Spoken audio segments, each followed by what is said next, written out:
Assalamualaikum class. Bismillahirrahmanirrahim. So today our topic is homeostasis. So class, firstly I will define you what is homeostasis. In biology, homeostasis is the state of a steady internal physical and chemical conditions maintained by living systems, or you can say the easiest definition for that is the maintenance of the constant internal environment. For the maintenance of the constant internal environment, there is a system just to, you can say, perform the proper function inside our body, that is the negative feedback by the help of receptors and effector. In the above slides I must explain you what is basically effectors and what are receptors and how could they maintain the proper functioning or the proper system that are occurring inside our body. So, class, firstly, I will explain you that how that negative feedback help to maintain the proper and exact functioning of different systems that are occurring inside our body. That in animals such as ourselves, including ourselves, the internal environment of our body must have certain conditions within tolerable limits to continue the healthy functioning of us. This is done by the process called negative feedback control, where various receptors and effectors bring about a reaction to ensure that such conditions remain favorable. So now the question arises in your mind that what is basically receptors and what are effectors. Now I'll explain you what is that. Receptors and effectors. Firstly, I'll define you what is receptors. Any change to the environment will be detected by the receptors found in the sensory organs and glands.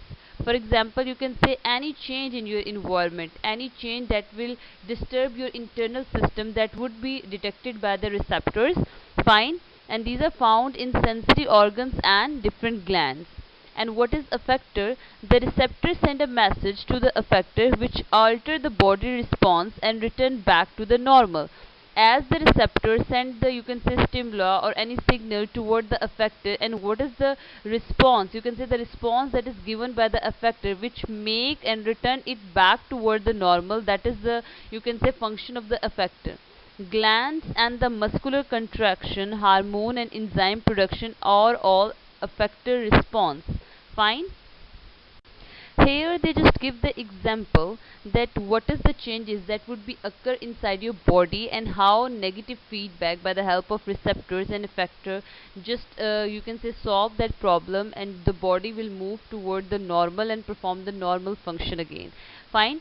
We investigate the control of blood sugar concentration, water concentration and temperature by the help of, you can say, corrective mechanism. And how could we make it correct? Suppose that whenever the level of the glucose in the bloodstream drop, fine, what will happen? You can say firstly that is the stimuli that will be given toward the receptor, that something, some change will be occur inside the body, some changes occur inside the body. And what is the change? That the glucose in the bloodstream drop, the level of the glucose in the bloodstream drop. The person requires glucose in the cell to meet the demand for the ATP. Obviously, what is the, you can say, as you know that we require the glucose, we require the glucose in the cells to meet the demand for the ATP. Fine. The body detects this with a particular receptor designed for this function. The receptor detects that mistake, that something gonna wrong occur inside our body. And what is that wrong condition? The level of the glucose in the bloodstream drop. The receptor detects that. After that, what will happen? These receptors release hormone chemical message that initiate the start of feedback mechanism. Fine. These receptors, when they detect something gonna wrong inside the system will occur, they send the stimuli, they send the chemical message, and from there the you can say feedback mechanism start. The hormone travel to the target tissue and initiate a corrective response. After that, what will happen? The function of the effector start here. Fine. The effector will, you can say, the give response toward that particular mistake. In this case, the corrective response is the secretion of more glucose in the bloodstream. And what will happen? As a response, what will happen? There will be more secretion, more, you can say, release of the glucose inside the bloodstream. As more glucose release, what will happen? The mistake at the top, at the first point, what is that? The level of the glucose in the bloodstream drop. But what will happen? As the, you can say, receptors send that messages toward the effectors, and by the help of effector, the effector give the response. And what will happen? More amount of glucose release in the bloodstream, so the body will properly perform its normal function again. Here they give another example that how the feedback mechanism again solve the problem and the body will start to perform its normal function again. Regulating body water potential, you can see firstly what will happen in that water potential of the blood increase above the normal. That is the stimuli, fine, that is given by the help of receptors, and where the receptors, these are hypothalamus in brain, detect that stimuli, fine. The stimuli is that, what is that? The water potential of the blood increase, fine. That is the stimuli that is given toward the receptors, hypothalamus in the brain detect that stimuli. After that there must be the corrective mechanism. Suppose they are saying that something on a wrong inside the body, and what is that wrong condition? The water potential of the blood increase above the normal. Find the hypothalamus, that is the part of the brain, detect that. After that what will happen? Corrective mechanism should be there. Pituitary gland release less antidiuretic hormone, ADH. Fine. After that, due to that what will happen? Less water is reabsorbed by the kidney tubules, more water is excreted and urine produces more dilute. After that, due to these things what will happen? The water potential of the blood decrease again, fine, and the water potential of the blood return to the normal. Due to this negative feedback what will happen? The body will again perform its normal function. After that, for the temperature control, the mammalian skin play an important role. Firstly, we will describe about the structure of that mammalian skin. That is, the skin consists of two layers. The upper layer, that is the epidermis, and below is the dermis. And beneath the dermis lies the hypodermis and subcutaneous fatty tissues.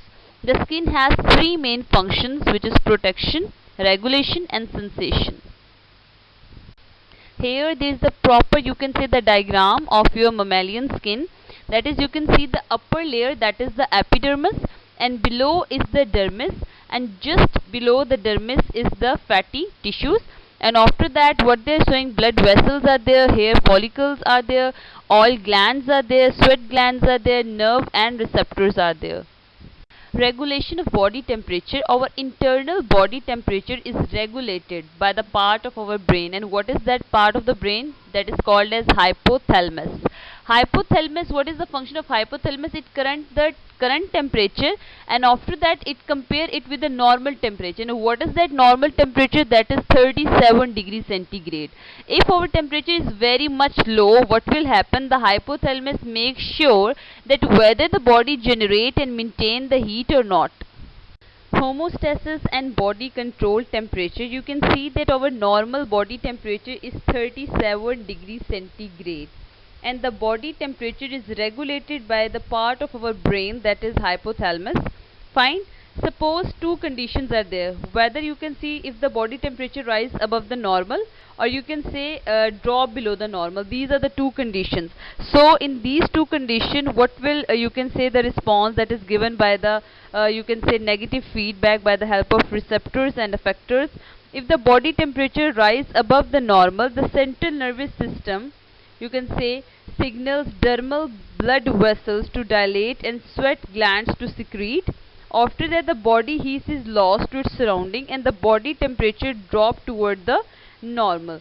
So as you can see that firstly you can say some changes are occur, and by the help of you can say receptors that will give the message and the signal toward the central nervous system. As a response what will happen? The body heat is lost to the surrounding. That is the response, and after that what will happen? The normal function of the body is again occurring. Fine. After that, if the body temperature drop below the normal, again you can see the receptors detect that change inside the body.